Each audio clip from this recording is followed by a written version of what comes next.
اعوذ باللہ من الشیطان الرجیم بسم اللہ الرحمن الرحیم۔ یہ بھی مسئلہ میں بیان کرتا ہوں اور شاید یہ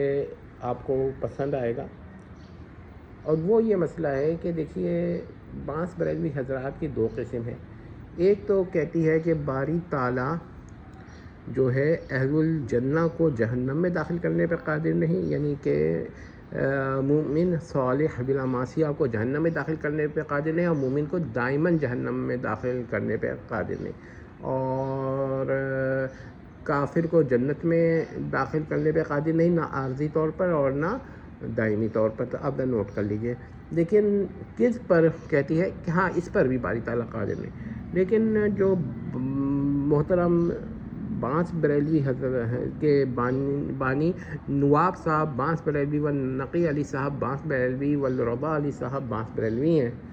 ان کا عقیدہ تھوڑا مختلف ہے۔ وہ کہتے ہیں کہ ہاں یہ باری تعالیٰ قادر تو ہے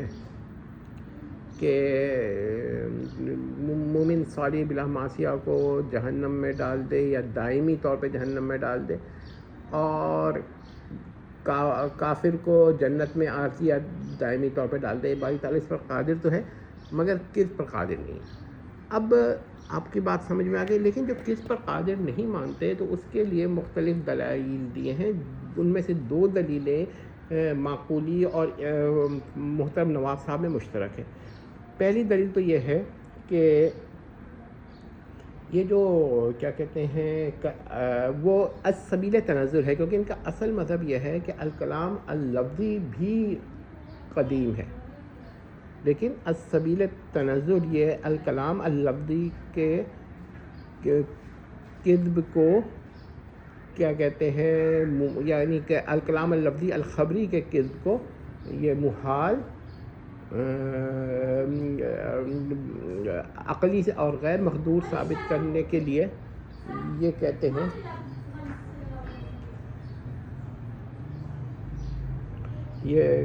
ہیں کہ محال عقلی کہنے کے لیے کہتے ہیں، ان کے پاس جو دلیل ہے وہ یہ ہے کہ یہ کہتے ہیں کہ الکلام اللفظی دال ہے اور الکلام النفسی مدلول ہے۔ تو وہ کہتے ہیں دال بلا مدلول یہ محال ہے، اور محال عقلی، اور کس درجے کا محال عقلی کہ غیر مقدور، اور کیا کس مرتبے کا غیر مقدور کے غیر مقدور الباری، ٹھیک ہے۔ اور اسی طرح یہ کہتے ہیں کہ الکلام اللفظی جو ہے منطبق ہے الکلام النفسی پر، اور الکلام النفسی منطبق علیہ ہے، ٹھیک ہے۔ تو اب وہ کہتے ہیں کہ منطبق بلا منطبق علیہ یہ محال عقلی ہے، ٹھیک ہے۔ ہم فی الحال اس دلیل پر بحث نہیں کر رہے، ہم یہ کہہ رہے ہیں کہ اس کے نتائج ان کو یہ بھی تسلیم کرنے پڑیں گے کہ دیکھیے جو لوح محفوظ ہے نا، اس پر جو کچھ بھی لکھا ہوا ہے ابتدائے عالم سے لے کر انتہائی عالم تک، وہ دال ہے علم الباری پر اور منطبق علیہ ہے علم الباری پر، سمجھ لیجئے۔ تو بس اب وہ جو لوح محفوظ ہے وہ اس کے خلاف باری تعالیٰ قادر نہیں، اور اس کے خلاف محال عقلی اور غیر مقدور ہو گیا۔ ان کے اصول پر ہو سکتا ہے وہ یہ کہیں کہ بھائی یہ جو لوح محفوظ پہ لکھا ہے یہ کلام تو ہے ہی نہیں باری تعالیٰ کا، بحث اس سے نہیں ہے کہ لوح محفوظ میں جو لکھا ہے وہ باری تعالیٰ کا کلام ہے یا نہیں ہے، دال بلا مدلول اور منطبق بلا منطبق علیہ پر بحث ہو رہی ہے۔ تو یہ تو یہاں بھی پایا جاتا ہے، تو پھر یہ بھی غیر مقدور ہونا چاہیے۔ مثلا اگر لوح محفوظ پہ لکھا ہے کہ زید جو ہے وہ بادشاہ بنے گا، تو اب باری تعالیٰ اس پر قادر نہیں کہ اسے بادشاہ نہ بنائے یا نہ بننے دے، اور اگر لکھا ہوا ہے بادشاہ نہیں بنے گا تو باری تعالیٰ اس پر قادر نہیں کہ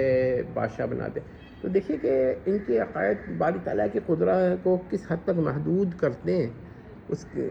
اور ظاہر بات ہے کہ یہ عقائد ان کے جب آپ بیان کریں گے تو پھر ان کے لوگوں کو پتہ چلے گا کہ یہ مسائل کیا ہیں، کیونکہ ہمارے علماء جو ہیں ان میں سے اکثر نے ان مسائل میں بحث کرنا بند کر دیا ہے۔ بہرحال اگر آپ حضرت مرتضیٰ حسن چاند پوری رحمۃ اللہ علیہ و علیہ الرحمہ کے پرانے رسائل دیکھیں تو اس میں شاید آپ کو بہت کچھ وہ مل جائے جو عام لوگ اب اس پر بحث نہیں کرتے. اور یہی وجہ ہے کہ میں اس بات کا قائل ہو چکا ہوں کہ ہمارے علماء کی ہی خامی ہے کہ وہ ان کے دلائل کو نہیں سمجھتے. ورنہ ان لوگوں کا حال یہ ہے کہ یہ لوگ دوسروں پر اعتراض کرتے ہیں اور اپنے اوپر جب وہی باتیں اعتراض میں آ رہی ہوتی ہیں تو اسے اخفا کرتے ہیں, اس کا کتمان کرتے ہیں اور الزام لگا کر. اور مجھے لگتا ہے کہ جو انہوں نے ہماری تحریرات اور عبارات پہ بہتانات لگائے ہیں نا, اس کی وجہ بھی یہ ہے کہ اصل مسئلے سے ہٹایا جائے, ورنہ کون ان عقائد کو تسلیم کر سکتا ہے. امید کرتے ہیں کہ مسئلہ آپ کی سمجھ میں آ گیا ہوگا.